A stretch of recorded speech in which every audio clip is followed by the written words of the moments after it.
అలా వినబడుతుంది కదా?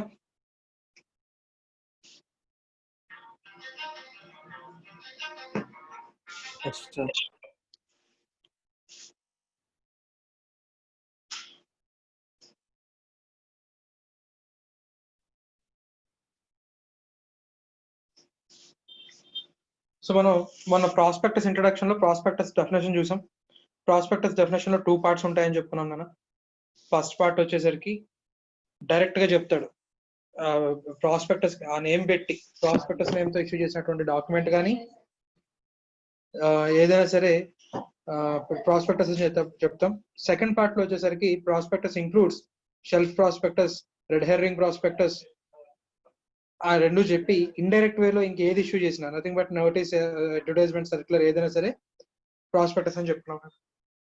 సరే, నెక్స్ట్ ఏదైనా company whether it is private or public company money raise చేయాలి అనుకుంటే నథింగ్ బట్ దాన్ని మనం ఫ్లోటేషన్ అన్నాం. కంపెనీని ఫ్లోట్ చేయాలంటే ఎలాంటి వేస్ లో మనీ రైజ్ చేయొచ్చు, కంపెనీస్ యాక్ట్ ప్రకారం ఎలాంటి వేస్ లో మనీ రైజ్ చేయొచ్చు అని చెప్పినప్పుడు మనకి 3 వేస్ ఉన్నాయి నాన్న.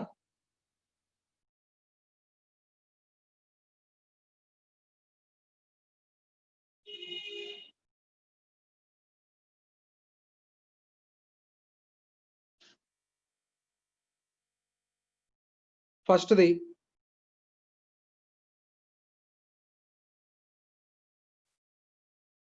Private placement,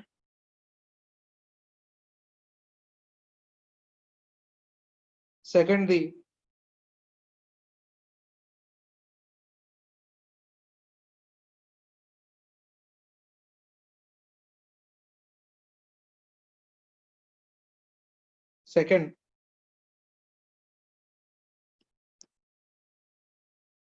right shares. Right shares తో పాటు మనకు బోనస్ షేర్ ఉంది, కానీ అక్కడ బోనస్ ఇష్యూ ఉంది, కానీ దీని ద్వారా ఫ్రెష్ గా ఫండ్స్ ఏం రావునా.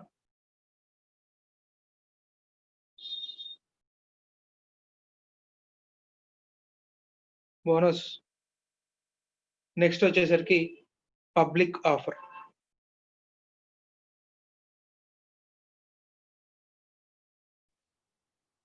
పబ్లిక్ ఆఫర్ లో మళ్ళీ మనకి IPO initial public offer, FPO further public offer, and OFS offer for sale. వీటన్నిటి కూడా మనం డిస్కస్ చేద్దాం నాన్న. ఐపీఓ అంటే ఏంటి, ఎఫ్పిఓ అంటే ఏంటి, ఓఎఫ్ఎస్ ఏంటి, వీటన్నిటిని కూడా మనం డిస్కస్ చేద్దాం. Next private company, public company. So private company private placement ద్వారా మనీ రైజ్ చేయొచ్చు, రైట్స్ ఇష్యూ ద్వారా రైజ్ చేయొచ్చు, బోనస్ ద్వారా షేర్ క్యాపిటల్ రైజ్ చేయొచ్చు. పబ్లిక్ ఆఫర్ కి వెళ్ళలేదు.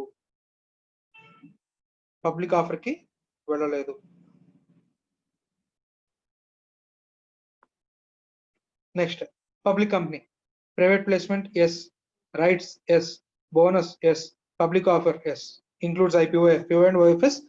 Right, all the ways public company money raise చేయొచ్చు. అయితే ఇక్కడ మనం ప్రైవేట్ ప్లేస్మెంట్ అనే దాంట్లో మనం ఇష్యూ చేసే డాక్యుమెంట్ పేరు PPOL.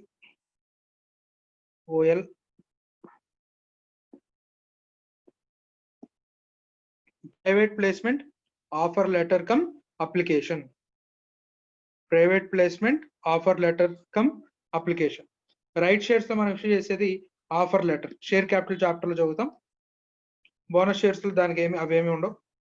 పబ్లిక్ ఆఫర్ కోసం ఇష్యూ చేసేది ఏదైతే ఉందో దాన్ని అంటాం మనం ప్రాస్పెక్టస్.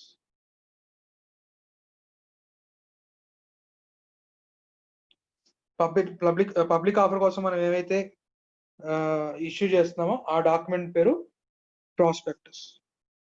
సో లార్జ్ పబ్లిక్ కి కనుక, so nothing but public offer అంటే జనరల్ ఆఫర్ అని చెప్పొచ్చు నాన్న.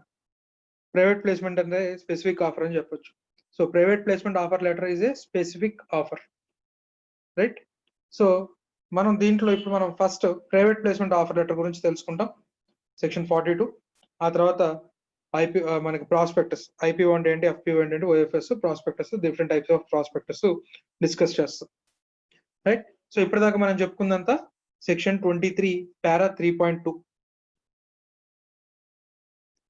పారా 3.2 సెక్షన్ 23 మన మెటీరియల్లో పేజ్ నెంబర్ 3.1 లో కవర్ అయింది ఇదంతా. రైట్, ఇంతవరకు డౌట్స్ ఏమైనా ఉన్నాయన్నా? ఓకే, నెక్స్ట్ ప్రైవేట్ ప్లేస్మెంట్ గురించి చూద్దాం.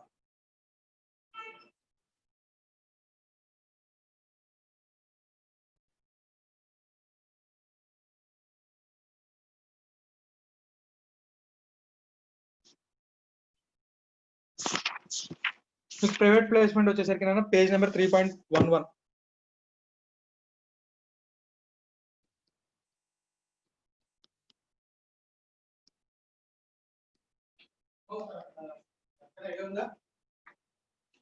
Private placement.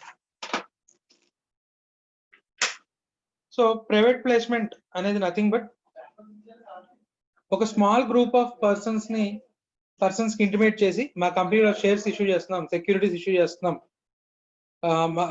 ఇన్వెస్ట్ చేసే ఇంట్రెస్ట్ ఉంటే ఇన్వెస్ట్ చేయండి అని ఒక స్మాల్ గ్రూప్ ఆఫ్ పీపుల్ కి ఇంటిమేషన్ ఇస్తున్నాం.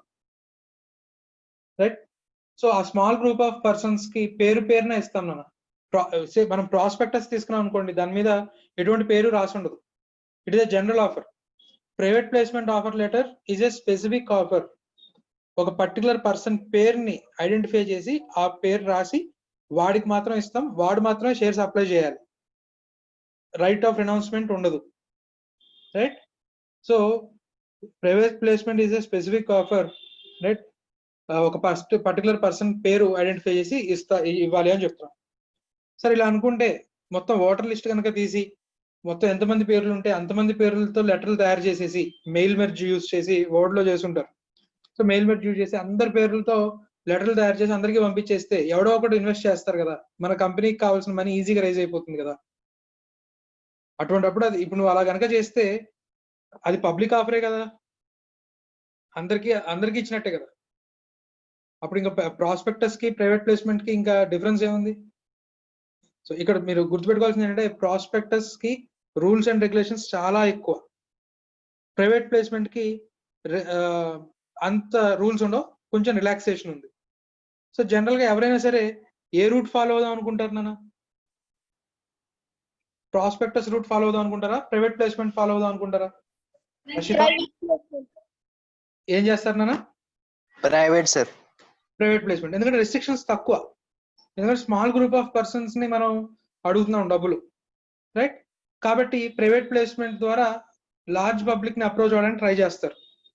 అందుకోసం నెంబర్ ఆఫ్ రెస్ట్రిక్షన్స్ తీసుకొచ్చారు యాక్ట్ లో. రైట్, సో ప్రైవేట్ ప్లేస్మెంట్ చేయాలి అంటే కనుక మనం 2 రూల్స్ ని కంప్లై చేయాలి నాన్న. ఒకటి section 42 of companies act plus rule 14 of companies prospectus and allotment of securities rules 2014. Simple గా నేను దాన్ని ఇక్కడ బ్రాకెట్ లో PAS అంటాను నాన్న, prospectus and allotment of securities rules. Companies act కి సంబంధించిన రూల్స్ అన్ని కూడా కంపెనీస్ అని బ్రాకెట్ లో ఏ పర్టికులర్ ప్రొవిజన్ సంబంధించిన రూల్స్ తయారు చేస్తున్నారో ఆ పర్టికులర్ సంబంధించిన కాన్సెప్ట్ ని బ్రాకెట్ లో పెట్టి మళ్ళీ రూల్స్ 2014 అంటాడు. So prospectus and allotment of securities rules 2014, ఈ రెండింటిని కంప్లై అవుతూ ప్రైవేట్ ప్లేస్మెంట్ చేయాలి. సో ఇక్కడ మనం టెక్స్ట్ బుక్ లో ఏదైతే ఇచ్చాడో ఆ పాయింట్స్ అన్నిటిని కూడా కవర్ చేస్తూ రూల్స్ ని యాక్ట్ ని మొత్తం అంతా కూడా ఒకేసారి కవర్ చేస్తూ డిఫరెంట్ స్టేజెస్ లో మనం ప్రైవేట్ ప్లేస్మెంట్ గురించి చూస్తాం మనం. సో మనకి ప్రైవేట్ ప్లేస్మెంట్ లో డిఫరెంట్ స్టేజెస్ ఫస్ట్ ఐడెంటిఫై చేసుకుందాం. ఐడెంటిఫై చేసిన తర్వాత వాటన్నిటిని ఇండివిజువల్ గా ఎక్స్ప్లెయిన్ చేసుకుంటూ వెళ్దాం.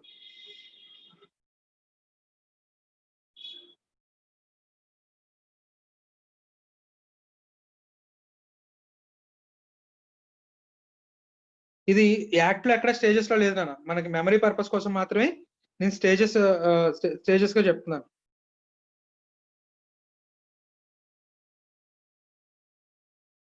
Before issue of private placement offer letter cum application. PPOL issue చేయకముందు ఏం చేయాలి? తర్వాత 2 ప్రిపరేషన్ ఆఫ్ పీపీఓఎల్ఏ. 3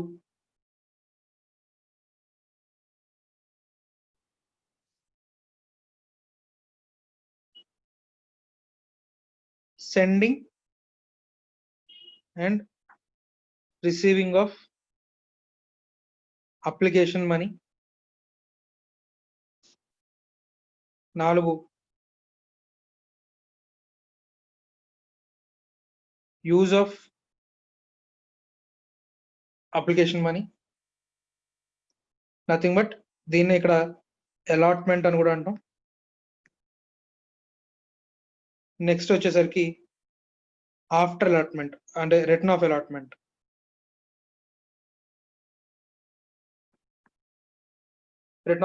సో మనం ఈ 5 పాయింట్స్ గుర్తుపెట్టుకుంటే దీంట్లో ఉన్న ప్రొవిజన్స్ అన్ని మనకు గుర్తుంటాయి.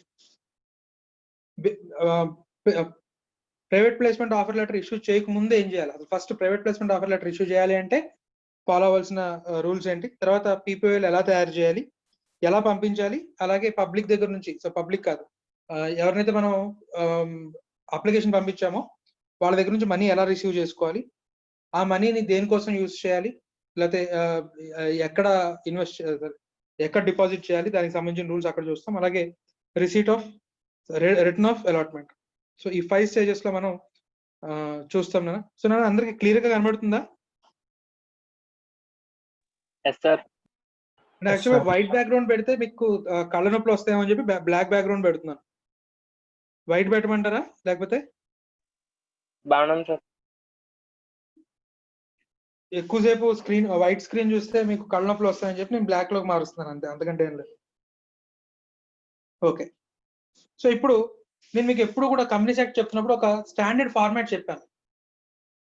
ఆ స్టాండర్డ్ ఫార్మాట్ ప్రకారం మనం ఏ క్వశ్చన్ కైనా సరే ఆన్సర్ రాయొచ్చు అని మీకు ఒక స్టాండర్డ్ ఫార్మాట్ చెప్పాను. Provision in articles of association, necessary resolution, right? A resolution అయినా సరే డెఫినెట్ గా అడ్డా తప్ప మిగతా ఏదైనా సరే special business.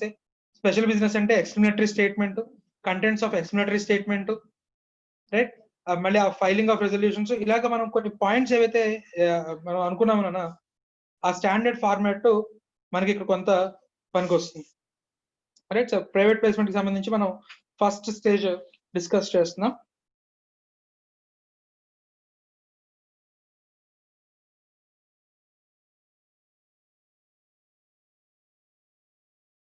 Before issuing of PPOL. PPOL అంటే ఏంటన్నా?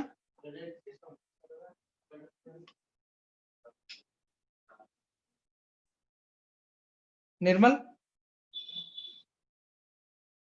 Yes, sir. PPOL అంటే ఏంటి?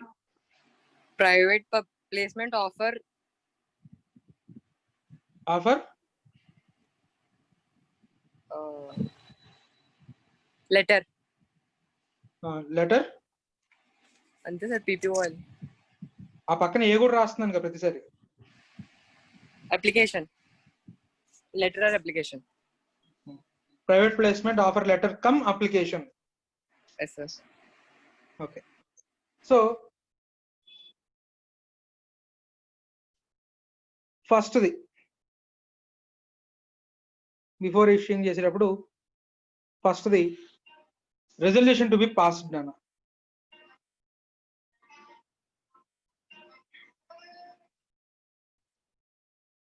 రెజల్యూషన్ టు బి పాస్డ్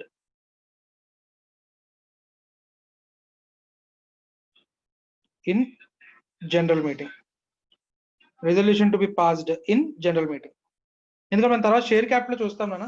కంపెనీలో ఫర్దర్ గా ఈక్విటీ కనుక ఇష్యూ చేస్తున్నట్లయితే ఎగ్జిస్టింగ్ షేర్ హోల్డర్స్ కే ఇవ్వాలి. ఎగ్జిస్టింగ్ షేర్ హోల్డర్స్ కి రైట్ షేర్స్ గా ఆఫర్ చేసిన తర్వాత ఎవరు కొనుక్కోకపోతే అప్పుడే బయట వాళ్ళకి వెళ్ళాలి. సో ఒక 4 పార్ట్నర్స్ కలిసి ఒక ఫర్మ్ స్టార్ట్ చేశారు నాన్న. ఫర్మ్ కి ఇంకా అడిషనల్ గా క్యాపిటల్ అవసరం వచ్చింది. ఇమ్మీడియట్ గా కొత్త వాడి కోసం ఎత్తుక్కుంటారా? నలుగురిలో వాళ్ళే డబ్బులు అడ్జస్ట్ చేయడానికి ట్రై చేస్తారా? వాళ్ళు అడ్జస్ట్ చేయడానికి ట్రై చేస్తారు సార్ ఫస్ట్. ఎందుకోసం? బయట వాడికి షేర్ వెళ్లకుండా ఉండడానికి చేసి మాక్సిమం ఫస్ట్ నెక్స్ట్ ఏదైనా షేర్ ఇంక్రీజ్ ఏదైనా ఉంటే వాళ్ళే అడ్జస్ట్ చేసుకొని ట్రై చేస్తారు. Right? It is the right of the existing partner to claim any further increase in share in profit.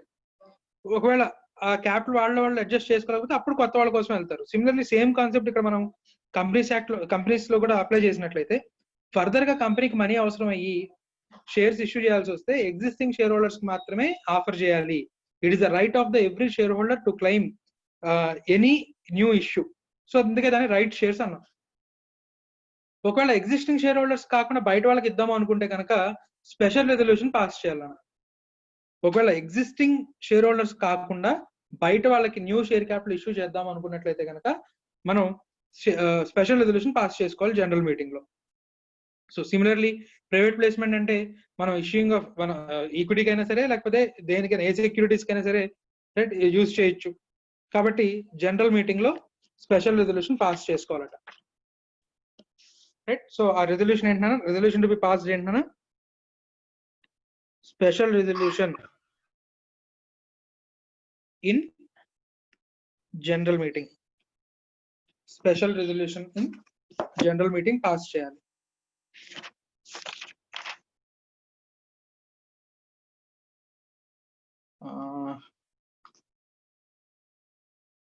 దీనికి ఎక్సెప్షన్ నాన్న, దీనికి ఒక ఎక్సెప్షన్ ఉంది.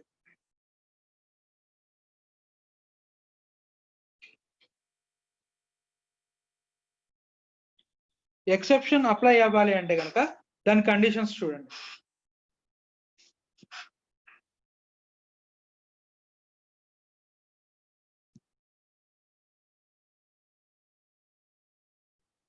Special resolution in general meeting, ఒక్క నిమిషం నాన్న.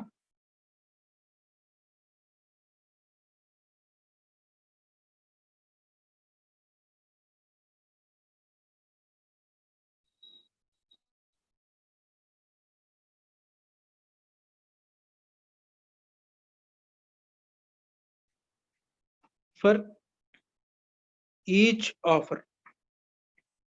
ఎక్సెప్షన్ దేనికి అంటే ఈచ్ ఆఫర్ కి, అంటే ప్రతిసారి ప్రతి ఇష్యూకి స్పెషల్ రెజల్యూషన్ సెపరేట్ గా పెట్టుకోవాలి. సే ఒక ఇష్యూ 1 అయిపోయింది, కంక్లూడ్ అయిపోయింది, మళ్ళీ 2 నెలల్లో కంపెనీకి మళ్ళీ డబ్బులు వస్తాయి, మళ్ళీ ఈక్విటీ షేర్ క్యాపిటల్ ఇష్యూ చేద్దాం అనుకుంటుంది. అంతకు ముందు పాస్ చేసిన స్పెషల్ రెజల్యూషన్ సరిపోతుందా? మళ్ళీ కొత్తగా ఇంకోటి పాస్ చేయాలా?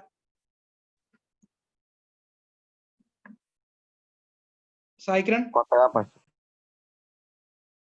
ఏం చేయాలన్నా? మళ్ళీ పాస్ చేయాలి. మళ్ళీ పాస్ చేయాలి. ఎందుకంటే special resolution to be passed in general meeting for every offer, each offer.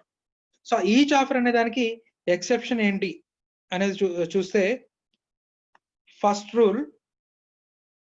So అంటే ఈ ఎక్సెప్షన్ సంబంధించిన రిజల్ట్ ఏంటి అంటే సింగిల్ రెజల్యూషన్ చాలంట ఇయర్ లో. సింగిల్ రెజల్యూషన్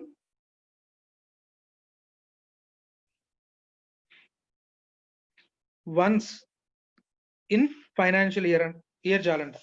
ఎక్సెప్షన్ అంటే ఈచ్ అండ్ ఎవ్రీ ఆఫర్ కి అవసరం లేదు, స్పెషల్ రెజల్యూషన్ పాస్ చేయాల్సిన అవసరం లేదు. ఫైనాన్షియల్ ఇయర్ మొత్తంలో ఒక్క రెజల్యూషన్ పాస్ చేసుకుంటే చాలు, ఎప్పుడు కింద కండిషన్స్ ఫాలో అయినప్పుడు. So first condition, that is issue of NCDs, non convertible debentures. అందులో first the non convertible debentures అయి ఉండాలి. అండ్ ఆ అమౌంట్, ప్రపోజ్డ్ అమౌంట్ ఏదైతే ఉందో less than or equal to aggregate of paid up share capital plus general reserves, free reserves plus security premium account. Aggregate of less than or equal to aggregate of paid up share capital plus free reserves plus security premium అయి ఉంటే కనుక year మొత్తానికి ఒక resolution చాలు. And second rule ఏంటి అంటే board resolution.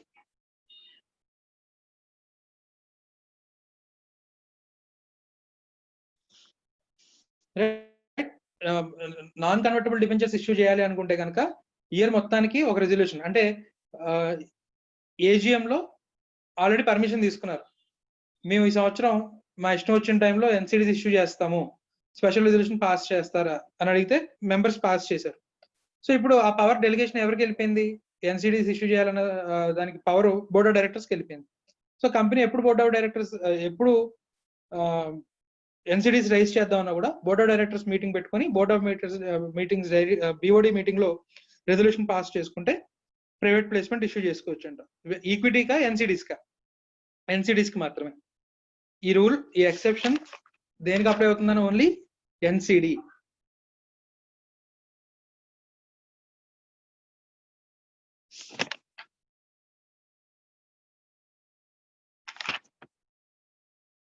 So ఈ special resolution board resolution రెండింటిని ఆర్ఓసితో ఫైల్ చేయాలి.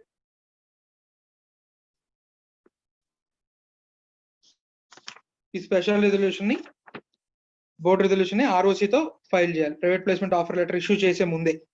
ఇది ఇంకా మనం బిఫోరే ఉన్నాం కదా, సో బిఫోరే ఉన్నాం కాబట్టి ఈ రెండింటిని కూడా మనం ఆర్ఓసితో ఫైల్ చేసిన తర్వాత అప్పుడు నెక్స్ట్ స్టేజ్కి వెళ్తాం. అయితే ఇక్కడ మళ్ళీ మన కామన్ ఇది చూస్తేనన్నా స్పెషల్ రెజల్యూషన్ కంటే స్పెషల్ రెజల్యూషన్ పాస్ చేయాలంటే ఎజెండా, అంటే మనకి నోటీస్ ఆఫ్ జనరల్ మీటింగ్ లో ఎజెండా ఖచ్చితంగా ఉండాలి, right? So that issue of shares అనేది ఏడిడిఏలో ఎక్కడైనా కవర్ అయిందనా? Issue of securities, raising of money through issuing of securities అనేది ఏడిడిఏలో ఎక్కడైనా కవర్ అయిందా?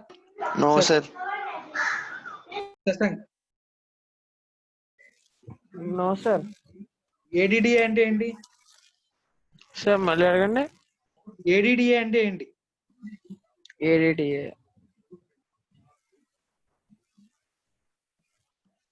గంగాధర్? Yes sir. ఏడిడిఏ అంటే ఏంటి?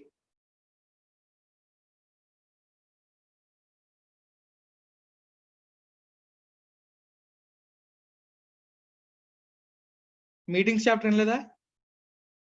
విన్నాను సార్. సిద్ధు? సార్ ఏడిడిఏ అంటే ఏంటి?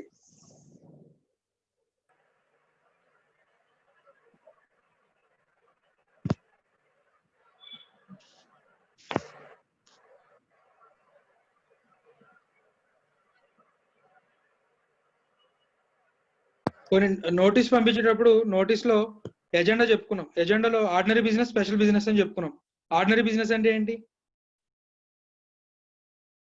Financial statements adoption, directors reappointment, appointment, declaration of dividend అవి sir. Accounts, director, dividend, auditor. ఈ నాలుగు కూడా ఆర్డినరీ బిజినెస్. ఈ నాలుగు తప్ప మిగిలిన ఏవైనా సరే special business. Special business. So special business కి ఏం పంపించాలి? ఎక్స్ప్లెనేటరీ స్టేట్మెంట్ పంపించాలి. So explanatory statement, special resolution కి సంబంధించిన explanatory contents of explanatory statements, contents of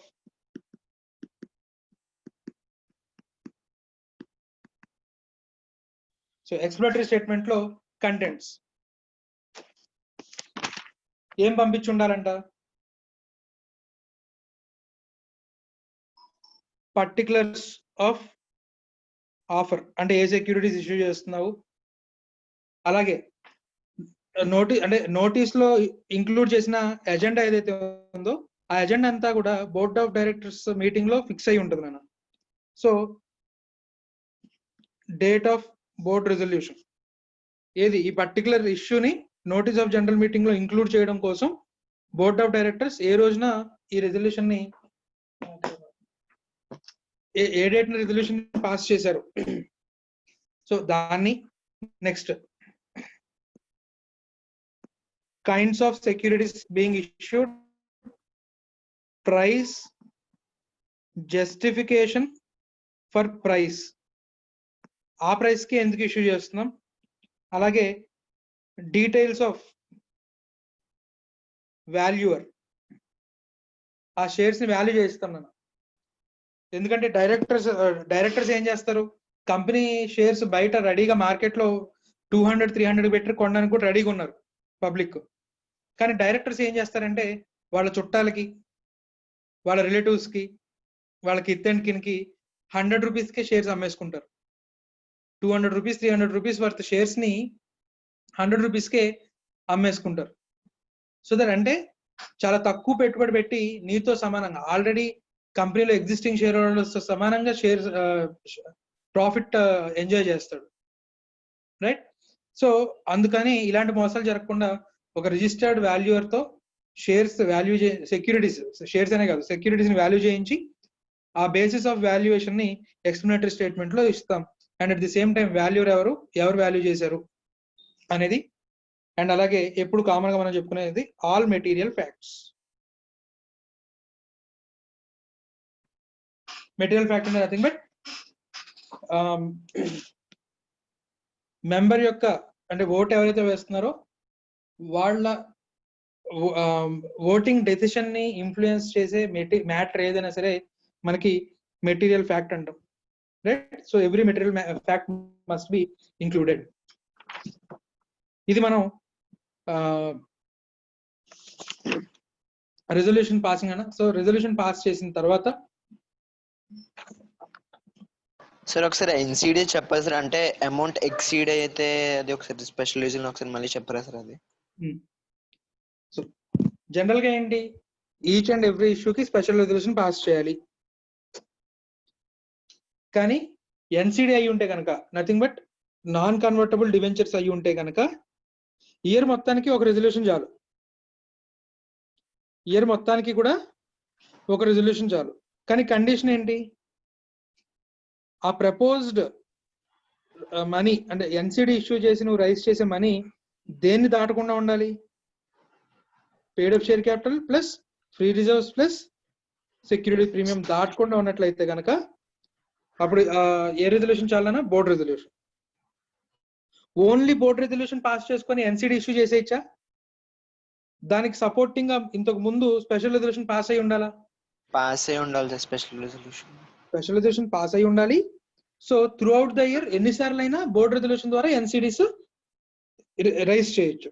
కానీ ప్రపోజ్డ్ అమౌంట్ ఎంత దాటకూడదునా, aggregate of paid up capital, free reserves, security premium దాటకుండా ఉన్నట్లయితే ఇయర్ మొత్తానికి ఒక రెజల్యూషన్ పాస్ చేసుకుంటే సరిపోతుంది.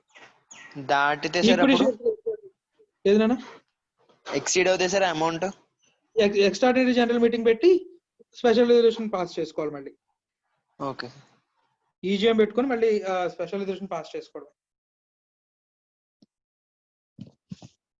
వీటన్నిటిని కూడా మనం ఆర్ఓసీతో ఫైల్ చేస్తాం, రైట్? నెక్స్ట్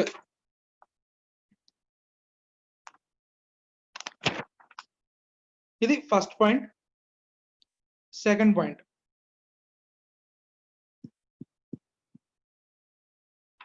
దేంట్లో బిఫోర్ ఇష్యూలో సెకండ్ పాయింట్. సరే, మనకు కంపెనీకి ఆథరైజేషన్ ఉంది, సెక్యూరిటీస్ రైజ్ చేయడానికి ఆథరైజేషన్ ఉంది. అయితే ఇప్పుడు బోర్డ్ ఆఫ్ డైరెక్టర్స్ ఏం చేస్తారంటే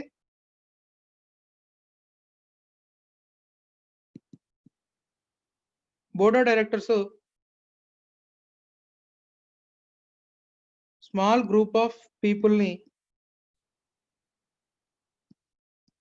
ఐడెంటిఫై చేస్తారు.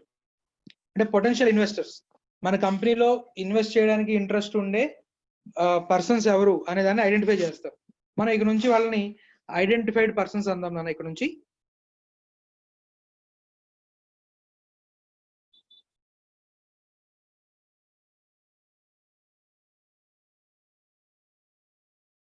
సో ఐడెంటిఫైడ్ పర్సన్స్ అంటే ఎవరినైనా board of directors proposed investors ని లిస్ట్ చేస్తారు. వాళ్ళ మీటింగ్ లో కూర్చొని ఓకే వీళ్ళందరికీ మనం లెటర్ పంపిద్దాము, మన కంపెనీలో ఇలా సెక్యూరిటీస్ ఇష్యూ చేస్తున్నాము, సబ్స్క్రైబ్ చేసుకునే ఇంట్రెస్ట్ మీకుందా, లేదా మమ్మల్ని అలాట్ చేయమంటారా, ఈ రేట్కి అలాట్ చేద్దాం అనుకుంటున్నాం, అలాట్ చేయమంటారా అనే లెటర్ పంపిద్దాము అని కొంతమందిని ఐడెంటిఫై చేశారట. సో వీళ్ళని ఐడెంటిఫైడ్ పర్సన్స్ అన్నాం. వీళ్ళని ఏమంటున్నాం మనం ఐడెంటిఫైడ్ పర్సన్స్. సో ఇప్పుడు ఈ ఐడెంటిఫైడ్ పర్సన్స్ నేమ్స్ తో మనం private placement offer letter cum application తయారు చేస్తాం. వీళ్ళ పేరుతో మనం private placement offer letter cum application ని మనం తయారు చేస్తాం నాన్న. సో ఇప్పుడు ఈ ఐడెంటిఫైడ్ పర్సన్స్ నేమ్స్ తో PPOL come application private placement offer letter cum application ని తయారు చేస్తాం.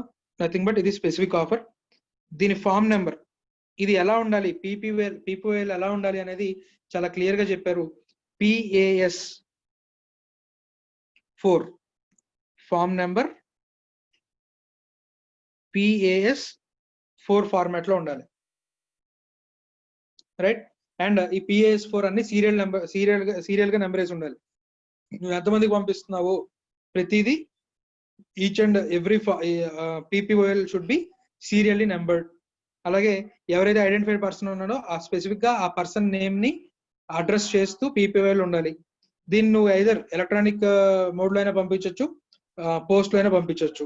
ఎప్పటి నుంచి అంటే ఈ ఐడెంటిఫైడ్ నేమ్స్ పర్సన్స్ ని మనం రికార్డ్ చేస్తాం మన PAS 5 లో రికార్డ్ చేస్తాం. ఈ ఐడెంటిఫైడ్ పర్సన్స్ నేమ్స్ ని రికార్డెడ్ ఇన్ PAS 5 అంటే ఎవరెవరికి పంపిద్దాం అనుకుంటున్నాము అనేది PAS 5 లో రికార్డ్ చేస్తాం.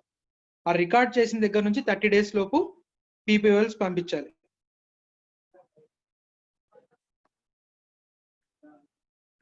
విత్ ఇన్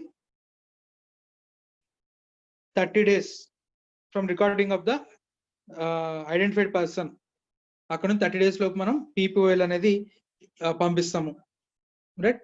అలా పంపించే ముందే మనం ఏం చేసి ఉండాలన్న special resolution, board of directors resolution, ఈ రెండింటిని కూడా మనం ROC తో ఫైల్ చేసి ఉండాలి. విత్ ఇన్ 30 days పంపించాలి. అందులో చాలా క్లియర్ గా మెన్షన్ చేస్తాం, no right of renunciation. Renunciation అంటే మీకు ఆల్రెడీ మీరు అకౌంట్స్ లో చూసుంటారు, ఈ పాటికి వచ్చింది. రైట్ షేర్స్ నీకు కంపెనీలో 100 షేర్స్ ఉన్నాయి నాన్న, రైట్. అదే రైట్ నీకు 50 షేర్స్ సబ్స్క్రైబ్ చేసుకునే రైట్ ఇచ్చారు. నువ్వు సబ్స్క్రైబ్ చేసుకునే ఇంట్రెస్ట్ లేకపోతే నువ్వు ఏం చేయొచ్చు, దీన్ని బయట సేల్ చేసి సార్, దాన్ని ఏమంటున్నాం, రినౌన్సియేషన్ అంటున్నాం, రైట్. సో ఇలా ప్రైవేట్ ప్లేస్మెంట్ ఆఫర్ లెటర్ నువ్వు రినౌన్స్ చేయొచ్చా? నీకు ఇంట్రెస్ట్ లేదు, నువ్వు ఇంకెవరికైనా ఇవ్వచ్చా? కుదరదు. ఎందుకంటే ఇది ఏ ఆఫర్ అని చెప్పాను, స్పెసిఫిక్ ఆఫర్. సో రిప్లై ఎవరి దగ్గర నుంచి రావాలి, ఐడెంటిఫైడ్ పర్సన్ ఎవరైతే ఉన్నారో వాళ్ళు మాత్రమే ఇంట్రెస్ట్ ఉంటే సబ్స్క్రైబ్ చేసుకుంటారు, లేకపోతే లేదు, రైట్. ఇంకెవ్వరికి కూడా ఇష్యూ చేయడానికి లేదు, రైట్. సరే, ఇక్కడ కంపెనీ తెలివితేటలు యూజ్ చేసింది. ఇలా మేము కొంతమంది సెలెక్టెడ్ గ్రూప్ ఆఫ్ పీపుల్ కి మా కంపెనీలో షేర్స్ ని సబ్స్క్రైబ్ చేసుకునే ఇంట్రెస్ట్ ఉంటే చేసుకోండి అని ఒక లెటర్లు పంపించాము. అలాంటి వాళ్ళు లెటర్ పోతే మమ్మల్ని కాంటాక్ట్ చేయండి అని చెప్పి పేపర్ లో అడ్వర్టైజ్మెంట్ ఇచ్చారు నాన్న. అంటే ఇప్పుడు ఇది లార్జ్ పబ్లిక్ కి ఏమని చెప్పినట్టు, ఇలా ఒక ఫలానా కంపెనీ ఉంది, దాంట్లో షేర్స్ ని అమ్ముతున్నారు అనే విషయం అందరికీ తెలిసిందిగా. సో ఇప్పుడు ఇంట్రెస్ట్ ఉన్న వాళ్ళు అందరూ కంపెనీని ఏం చేస్తారు నాన్న, కాంటాక్ట్ అవుతారుగా. అంటే ఇది ఇప్పుడు ఇది లార్జ్ పబ్లిక్ అడ్వర్టైజ్మెంటా, సెలెక్టెడ్ గ్రూప్ ఆఫ్ పీపుల్ కి అడ్వర్టైజ్మెంటా? Large public. సో ఈ ఇంటెన్షన్ ఉన్న దాన్ని మళ్ళీ మనం ఏమని చెప్పాం, ప్రాస్పెక్టస్. డెఫినేషన్ ప్రకారం ప్రాస్పెక్టస్ అయిపోతుంది. సో ఈ PPOL ఇష్యూకి సంబంధించింది ఎక్కడా కూడా నువ్వు అడ్వర్టైజ్మెంట్ చేయడానికి లేదు, నో అడ్వర్టైజ్మెంట్. PPOL కి సంబంధించింది ఏది కూడా నువ్వు అసలు అడ్వర్టైజ్మెంట్ ఇవ్వడానికి కుదరదు, రైట్.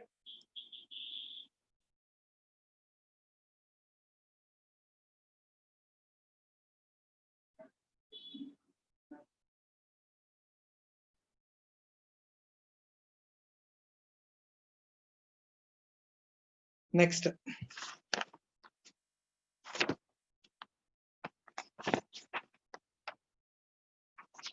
సరే, థర్డ్ పాయింట్ వచ్చేసరికి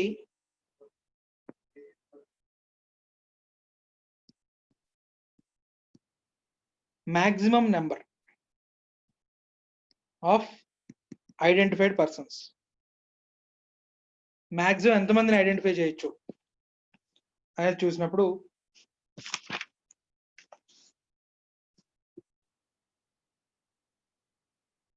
200. Maximum number of members ఎంతనా 200. ఇది for each financial year,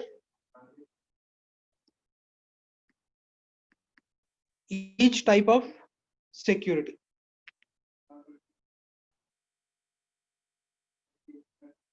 ఒక ఇయర్ లో ఎన్ని పీపీఎల్ మాక్సిమం ఎన్ని పీపీఎల్స్ ఇష్యూ చేయొచ్చునా 200.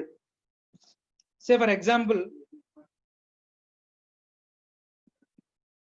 2020-21 ఫైనాన్షియల్ ఇయర్ లో ఈక్విటీ షేర్స్ గాను ఒక 150 పీపీఎల్స్ ఇష్యూ చేశాను. ఇంకా నేను ప్రిఫరెన్స్ షేర్ హోల్డర్స్ కి ఇంకా ఎన్ని లెటర్లు ఇష్యూ చేయడానికి ఛాన్స్ ఉంది నాకు 50. 200 సార్. ఎంతనా 200. ఎందుకు for each financial year For each security. For each.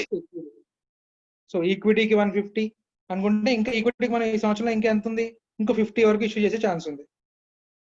Preference అలాగే డిబెంచర్స్ అనుకోండి, డిబెంచర్స్ కూడా నాకు 200. So for each type of సెక్యూరిటీకి మనకి కౌంటర్ అనేది ఉంటుంది, రైట్? సరే, ఈ 200ని కౌంట్ చేసేటప్పుడు నువ్వు కొంతమందిని ఎక్స్క్లూడ్ చేయించట. ఈ కౌంటింగ్ చేసేటప్పుడు కొంతమందిని ఎక్స్క్లూడ్ చేయొచ్చట. మనం ప్రైవేట్ కంపెనీలో మెంబర్స్ ని కౌంట్ చేసేటప్పుడు ఎవరెవరిని ఎక్స్క్లూడ్ చేసాం నాన్న? ఎంప్లాయీస్, జాయింట్ హోల్డర్స్ లో ఒక్కరినే కౌంట్ చేసాం సార్. రైట్. సో మళ్ళీ అలాంటి పాయింట్ ఇక్కడ మళ్ళీ మనకు వస్తుంది. First the QIBs, qualified institutional bidder. వీళ్ళందరూ సెబీతో రిజిస్టర్ అవుతారు నాన్న. చాలా పెద్ద పెద్ద హ్యూజ్ ఇన్వెస్ట్మెంట్స్ చేసే వాళ్ళందరూ కూడా కంపెనీ ఏదైతే ప్రాస్పెక్టస్ ఇచ్చిందో దాన్ని చూసి నమ్మి ఇన్వెస్ట్ చేయరు. వీళ్ళందరూ కూడా సెపరేట్ గా వాళ్ళంతటి వాళ్ళు ఆ కంపెనీ మీద స్టడీ చేస్తారు. కొంతమంది ప్రొఫెషనల్స్ ని హైర్ చేసి డ్యూ డెలిజెన్స్ అంటాం, డ్యూ డెలిజెన్స్ ఆడిట్ చేయించి కంపెనీ వాల్యుయేషన్ వాళ్ళంతా వాళ్ళు సొంతంగా తెలుసుకుంటారు. తెలుసుకొని అప్పుడు వాళ్ళు నేను ఎంత పర్సెంటేజ్ ఆఫ్ స్టేక్ కొంటాను, ఈ ప్రైస్ ఇస్తాను అని చెప్పి వాళ్ళు నెగోషియేషన్ చేస్తారు. సో సింపుల్ గా నీ ప్రాస్పెక్టస్ మీదో లేకపోతే నీ ఆఫర్ లెటర్ మీదో ఆధారపడి వాళ్ళు ఇన్వెస్ట్మెంట్ చేద్దామా వద్దనే డెసిషన్ తీసుకోరు. కాబట్టి QIBs కి ఇచ్చింది ఏదైతే ఉందో దీన్ని మనం PPOL కింద తీసుకోవాల్సిన అవసరం లేదు, కౌంట్ చేయాల్సిన అవసరం లేదు. ఎందుకంటే వాళ్ళంతా కూడా సెబీ కిందకు వస్తారు, అక్కడ చూసుకోవచ్చు, రైట్? సో కాబట్టి ఈ 200ని కౌంట్ చేసేటప్పుడు సే ఫర్ ఎగ్జాంపుల్ ఈ 150లో నాన్న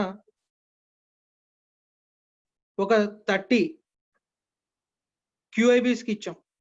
ఇప్పుడు ఇక్కడ 150 కౌంట్ చేయాలా? నో సార్, 120 కౌంట్ చేయాలి. ఎందుకంటే 30 ఎవరికి ఇష్యూ చేసాం? QIBs కి ఇష్యూ చేసాం కాబట్టి, రైట్? క్లియర్ అయినా అక్కడ? నెక్స్ట్ ఇంకొకళ్ళని కూడా కౌంట్ చేయాల్సిన అవసరం లేదట. Employees, ESOS, employee stock option scheme. ఇది మనం షేర్ క్యాపిటల్ చదువుతాం.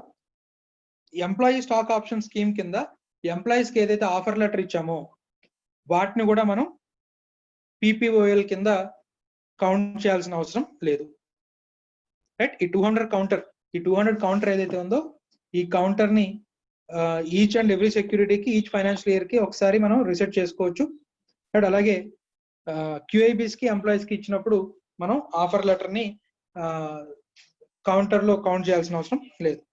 అండ్ ఈ ఎంటైర్ ప్రొవిజన్స్ అప్లై కానీ కొన్ని కంపెనీస్ ఉన్నాయంటున్నా, even though they are registered under companies act, these provisions of 200 this cap of 200 members, 200 PPOLs will not apply to banks. Sorry, banks kada manaki NBFCs, RBI Act కింద register అయినటువంటి NBFCs ఏదైతే ఉన్నాయో NBFCs registered under RBI Act, అలాగే national housing bank ఏవైతే ఉన్నాయో వాటి కింద register అయినటువంటి housing finance companies, RBI NBFC అయితే కనుక ఆర్బీఐకి సంబంధించిన రూల్స్ ఫాలో అవుతుంది.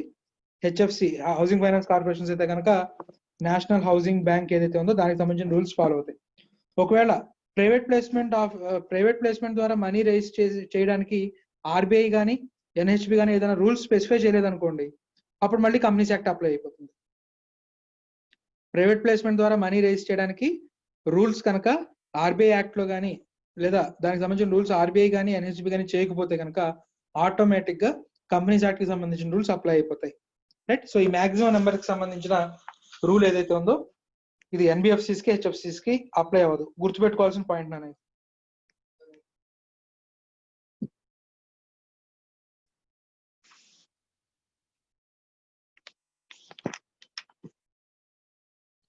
అలాగే దీంట్లో మనం ఇంకొక గుర్తుపెట్టుకోవాల్సిన పాయింట్, ఫోర్త్ పాయింట్ ఏంటంటే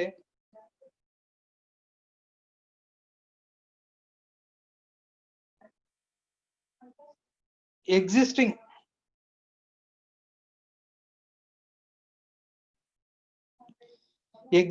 ఆఫర్ ఏదైనా ఉంటే కనుక మనం కొత్త ఆఫర్ ఇవ్వడానికి లేదు. Either it should be completed or abandoned. Existing ఏ సెక్యూరిటీ అయినా కానివ్వండి, ఆల్రెడీ ఒకసారి డిబెంచర్స్ కి సంబంధించిన పీపీఓ ఆల్రెడీ నడుస్తూ ఉంది, ఇంకా దాని అలాట్మెంట్ కంప్లీట్ అవ్వాల, నువ్వు ఇంకో టైప్ ఆఫ్ సెక్యూరిటీకి సంబంధించిన పీపీఓ ఇష్యూ చేయడానికి లేదు. రైట్. ఎప్పుడైనా సరే ఒక పీపీఓ మాత్రమే నడుస్తుండాలి, ఒక కంపెనీకి సంబంధించి ఒక ప్రైవేట్ ప్లేస్మెంట్ మాత్రమే నడుస్తుండాలి. రైట్. అదొక రూల్ మనకి.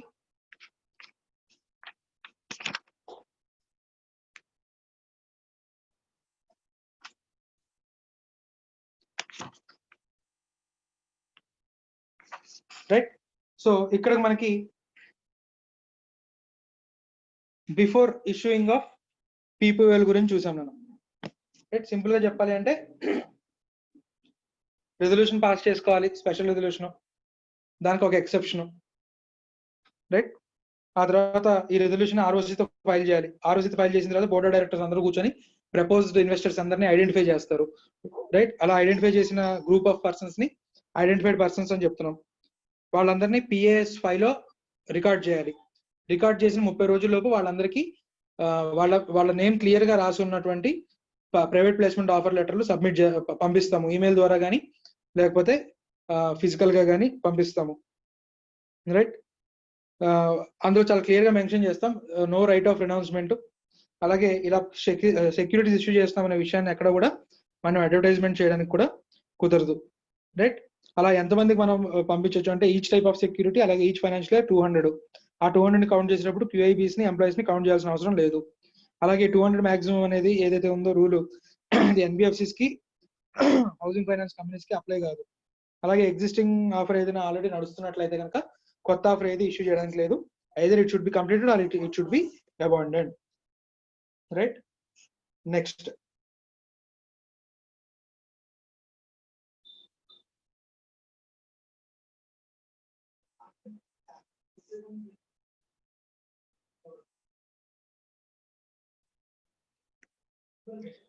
రెజల్యూషన్ టు బి పాస్ తర్వాత నెక్స్ట్ పాయింట్ ఏమని చెప్పుకున్నాం నాన్న? ప్రిపరేషన్ ఆఫ్ పీపీఓఎల్ఏ. రైట్.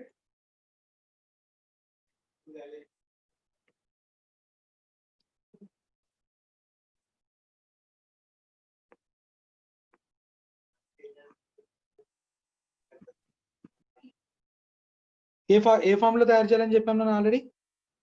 పిఏఎస్ 4 లో తయారు చేస్తున్నాం ఆల్రెడీ. అంటే ఈ సెకండ్ పాయింట్ కూడా మనకి దీంట్లో కవర్ అయిపోయింది నాన్న. ప్రిపరేషన్ తర్వాత రికార్డ్ ఇన్ పిఏఎస్ 5, అక్కడ నుంచి 30 days లోపు సెండ్ చేయడం. రైట్. ఇక్కడ ఇంకొక ఇంపార్టెంట్ పాయింట్ ఏంటంటే open a separate bank account. Open a separate bank account with scheduled bank. Open a separate bank account with scheduled bank. So అంటే ఈ పీపీఓఎల్ మనం తయారు చేస్తున్నప్పుడే కంపెనీ ఒక సెపరేట్ బ్యాంక్ అకౌంట్ ఓపెన్ చేయాలి. సో దట్ అప్లికేషన్ మనీ అంతా కూడా మనం ఆ అకౌంట్ లోకి తీసుకోవచ్చు. వీటిని ఎస్క్రో అకౌంట్స్ అంటారు for a specific purpose. Escrow account అంటాం, ఎస్క్రో అకౌంట్. సో ఇది సెకండ్ స్టేజ్. ఇది థర్డ్ స్టేజ్ వచ్చేసరికి sending and receiving application money. So ఇంకా పంపించేసాం నాన్న, మనకి ఇంకా అప్లికేషన్ మనీ రావడం స్టార్ట్ అవుతుంది. Receiving of application money. So దీంట్లో ఫస్ట్ రూల్ ఏంటి అంటే అప్లికేషన్ మనీ ఎప్పుడు కూడా క్యాష్ లో యాక్సెప్ట్ చేయకూడదు. అప్లికేషన్ మనీ ఎప్పుడు కూడా క్యాష్ లో యాక్సెప్ట్ చేయకూడదు, only through banking channel. Only through banking channel. ఇక్కడ మనం ఇంకోటి గుర్తుపెట్టుకోవాల్సిన పాయింట్ ఏంటంటే ఎవరైతే సబ్స్క్రైబర్ ఉన్నాడో వాడి ఓన్ బ్యాంక్ అకౌంట్ నుంచి సబ్స్క్రైబ్ చేయాలి. ఆ బ్యాంక్ అకౌంట్ నెంబర్స్ అన్ని కూడా కంపెనీ రికార్డ్ చేయాలి. ఎందుకంటే ఒకవేళ అలాట్ చేయలేని పరిస్థితుల్లో మళ్ళీ మనం మనీ రిఫండ్ ఇవ్వాలి కాబట్టి ఆ బ్యాంక్ అకౌంట్స్ అన్నిటిని కూడా కంపెనీ రికార్డ్ చేయాలి, right? So should accept application money only through banking channel. Demand draft కానివ్వండి, నెఫ్ట్, ఆర్టీజీఎస్, ఐఎంపిఎస్ ఏదైనా సరే other than cash mode banking channel ద్వారా మాత్రమే డబ్బులు యాక్సెప్ట్ చేయాలి. సే అప్లికెంట్ నేము అంటే సబ్స్క్రైబర్ నేమ్,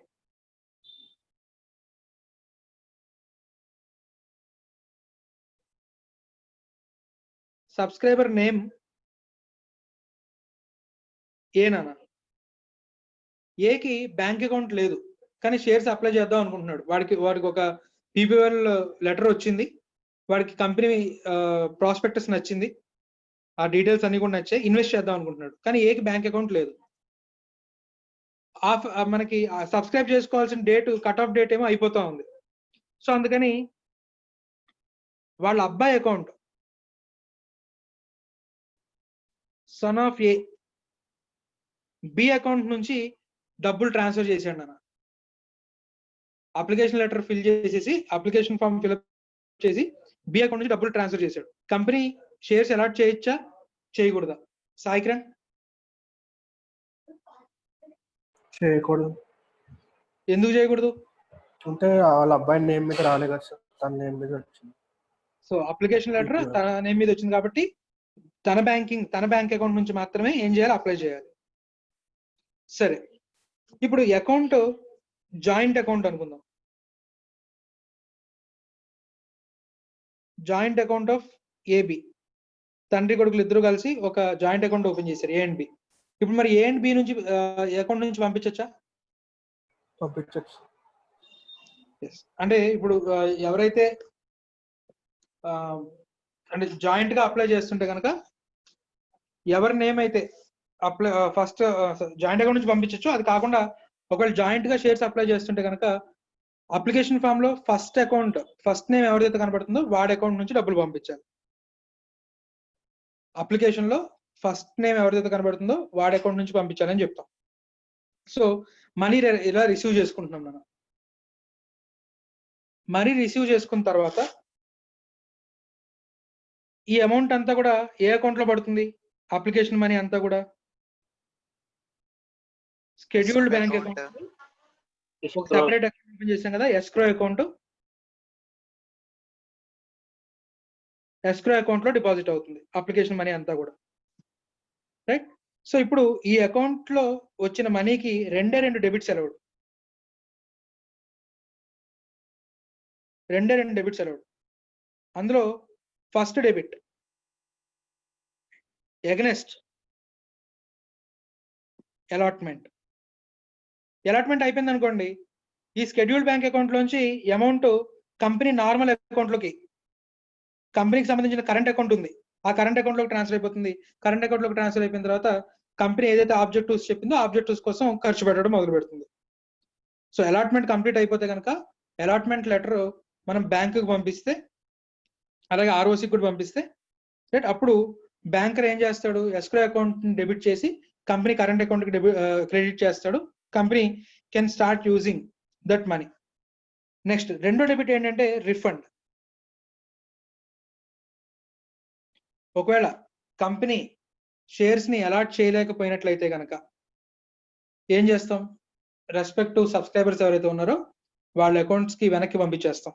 సో రిఫండ్. ఈ రెండు తప్పితే ఇంకా ఎటువంటి డెబిట్స్ కూడా అలౌడ్ ఉండదు. రైట్. తర్వాత ఈ కరెంట్ అకౌంట్ కి ట్రాన్స్ఫర్ అవ్వాలి అంటే కనుక, డబ్బులు కరెంట్ అకౌంట్ కి ట్రాన్స్ఫర్ అవ్వాలి అంటే కనుక రిటర్న్ ఆఫ్ అలాట్మెంట్ ఫైల్ చేయాలట.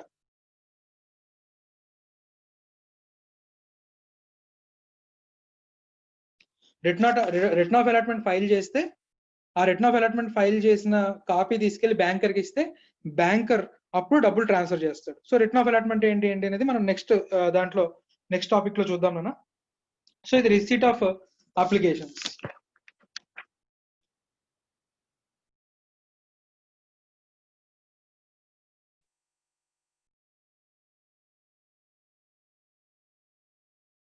So receipt of application.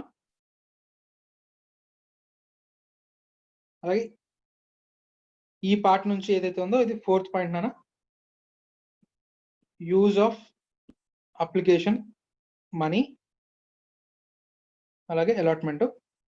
So against allotment, return of allotment చేసిన తర్వాత కంపెనీకి రిటర్న్ ఆఫ్ అలాట్మెంట్ ఆర్ఓసీతో ఫైల్ చేసిన తర్వాత కంపెనీ కరెంట్ అకౌంట్ డబ్బులు ట్రాన్స్ఫర్ అవుతాయి. ట్రాన్స్ఫర్ అయిన తర్వాత ఆబ్జెక్టివ్స్ ప్రకారం ఖర్చు పెట్టుకోవచ్చు. Next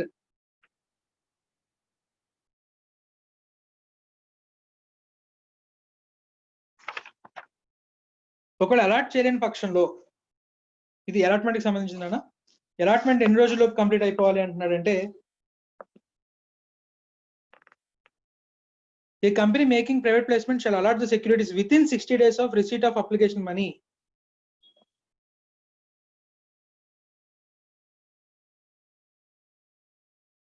Receipt of application money దగ్గర నుంచి 60 days లోపు అలాట్ చేయాలి. ఒకవేళ అలాట్ చేయలేని పక్షంలో అక్కడ నుంచి 15 days లోపు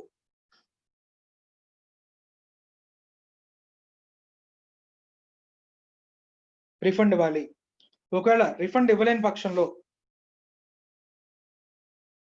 పీనల్ ఇంట్రెస్ట్ 16th డే నుంచి ఇంట్రెస్ట్ పడుతుంది. ఆ ఇంట్రెస్ట్ ఎప్పటి నుంచి అంటే ఇక్కడ నుంచి కూడా.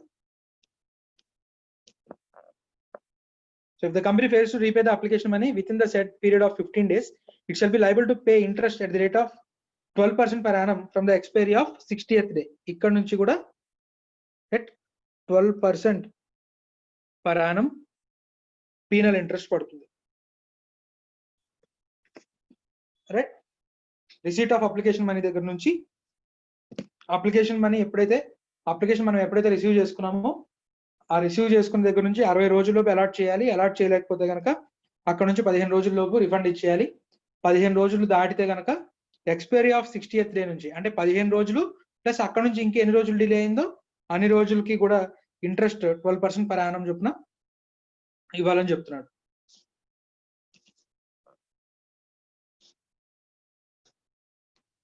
నెక్స్ట్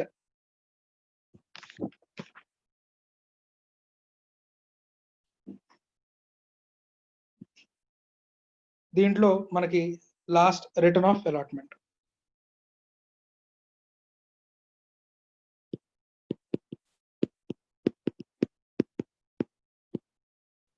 సో ఇంకా ఆర్ఓసికి ఇంటిమేషన్ ఇస్తున్నాం, బాబు మేము షేర్స్ ప్రైవేట్ ప్లేస్మెంట్ ద్వారా ఇంత మనీ రైజ్ చేశాము అని PAS 3లో రిటర్న్ ఫైల్ చేయాలి.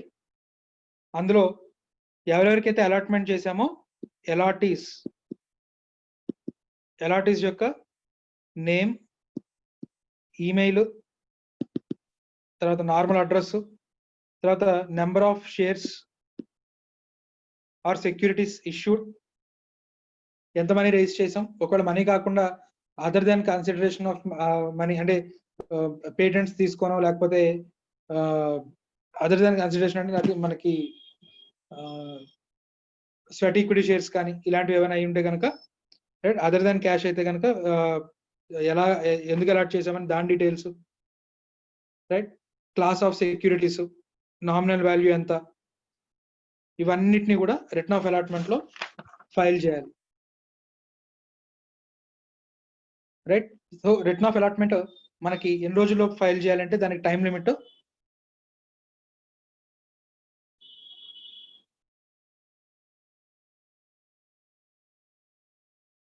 the return of allotment shall be filed within 15 days from the date of allotment.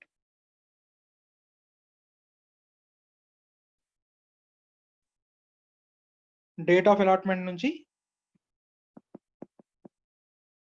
15 days లోపు రిటర్న్ ఆఫ్ అలాట్మెంట్ ఫైల్ చేయాలి. అలా ఫైల్ చేయని పక్షంలో కంపెనీ ప్రమోటర్ ఎవరైతే ఉన్నారో వాళ్ళందరికీ కూడా for each and every person 1000 rupees per day fine పడుతుంటుంది, మాక్సిమం ఆఫ్ 25 lakhs, రైట్. అలాగే ఈ సెక్షన్ లో ఉన్న ప్రొవిజన్స్ ని వేటిని కంప్లై చేయకపోయినా సరే the company, its promoters and directors shall be liable for penalty up to amount raised through private placement or 2 crores whichever is lower. Private placement ద్వారా ఎంత అమౌంట్ అయితే రైజ్ చేసావో మాక్సిమం అంత penalty పడవచ్చు, లేదా 2 crore which ever is lower. అలాగే the company shall refund all monies to the subscribers within 30 days of the order imposing the penalty. అంటే penalty కట్టడమే కాకుండా మళ్ళీ కంపెనీ డబ్బులు కూడా వెనక్కి ఇచ్చేయాలి. ఎవరైతే సబ్స్క్రైబర్స్ ఉన్నారో వాళ్ళందరికీ డబ్బులు వెనక్కి ఇచ్చేయంగా మళ్ళీ ROC పెనాల్టీ కూడా పే చేయాల్సి వస్తుంది ఏదైనా కాంట్రవెన్షన్ జరిగితే. అంటే షెడ్యూల్డ్ బ్యాంక్ లో అకౌంట్ ఓపెన్ చేయకపోయినా, రిటర్న్ ఆఫ్ అలాట్మెంట్ ఫైల్ చేయకుండా డబ్బులు యూటిలైజ్ చేయడం మొదలుపెట్టినా, అలాగే 200 మంది కంటే ఎక్కువ పీపోఎల్స్ తయారు చేసిన, రైట్, ఇలాంటివి ఏ కాంట్రవెన్షన్ జరిగినా సరే మళ్ళీ వెనక్కి ఇచ్చేయండి అన్నట్టుగా ఆర్డర్ రావచ్చు. అలాగే the company shall be liable to pay interest at the rate of 12% per annum to the subscribers, right. ఇది మనకి ప్రైవేట్ ప్లేస్మెంట్ అన్న. ప్రైవేట్ ప్లేస్మెంట్ ద్వారా ప్రైవేట్ కంపెనీ డబ్బులు రైజ్ చేయొచ్చు, పబ్లిక్ కంపెనీకి కూడా డబ్బులు రైజ్ చేయొచ్చు, రైట్. సో పీపీఓకి సంబంధించి ఈ మాక్సిమం 200 ఈ రూల్స్ కానీ ఇవి అప్లై కానివి ఏవైతే ఉన్నాయో అవి ఎన్బిఎఫ్సిస్, అలాగే హౌసింగ్ ఫైనాన్స్ కార్పొరేషన్స్. అలాగే 200 ని కౌంట్ చేసేటప్పుడు QIBs ని అలాగే ఎంప్లాయీస్ ని కౌంట్ చేయాల్సిన అవసరం లేదు, రైట్. సో డౌట్స్ ఏమైనా ఉన్నాయా ఇక్కడికి? ఇక్కడ 200 ఎక్సీడ్ అయినప్పుడు ప్రాస్పెక్టస్ రూల్స్ అప్లై అవుతామా? ఏంటన్నా? 200 ఎక్సీడ్ అయినప్పుడు ప్రాస్పెక్టస్ రూల్స్ అప్లై అవుతాయి కదా పబ్లిక్ ఆఫర్ కింద. అప్పుడు మరి ప్రాస్పెక్ట్ కి సంబంధించి ఆ సెక్షన్ కింద కేసు ఫైల్ అవుతుంది. ఎందుకంటే 200 కంటే ఎక్కువ ఉంటే డీమ్డ్ ప్రాస్పెక్టస్ అయిపోయింది. సో ఇప్పుడు మరి సెక్షన్ 26 సబ్సెక్షన్ 1 ప్రకారం ఏదైతే ప్రాస్పెక్టస్ తయారు చేసి ఉండాలో దాని ప్రకారంగా ఉండదు. సో ఆ సెక్షన్ కింద contravention, at the same time ఈ సెక్షన్ కింద కాంట్రవెన్షన్. అది ఇంకా కోర్టులో దేని కింద పనిష్ చేయాలి, ఏ సెక్షన్ కింద పనిష్ చేయాలని ఇంకా కోర్టు డిసైడ్ చేస్తుంది ఫ్యాక్ట్స్ ఆఫ్ ద కేసుని బట్టి. అందుకే అంటున్నాం maximum of amount raised through private placement ఇంతని ఫిక్స్డ్ గా చెప్పట్లా. ఆ తీవ్రతను బట్టి, కాంట్రవెన్షన్ కి సంబంధించిన ఇంటెన్సిటీని బట్టి కోర్టు విల్ డిసైడ్ అన్ని సెక్షన్స్ కింద పనిష్మెంట్ ఇద్దామా, లేదా ఓన్లీ మన ఈ సెక్షన్ 42 కింద పనిష్ చేసి పెనాల్టీ కూడా కొంచెం ఇద్దామా, ఇలాంటివన్నీ కూడా కోర్టు విల్ డిసైడ్.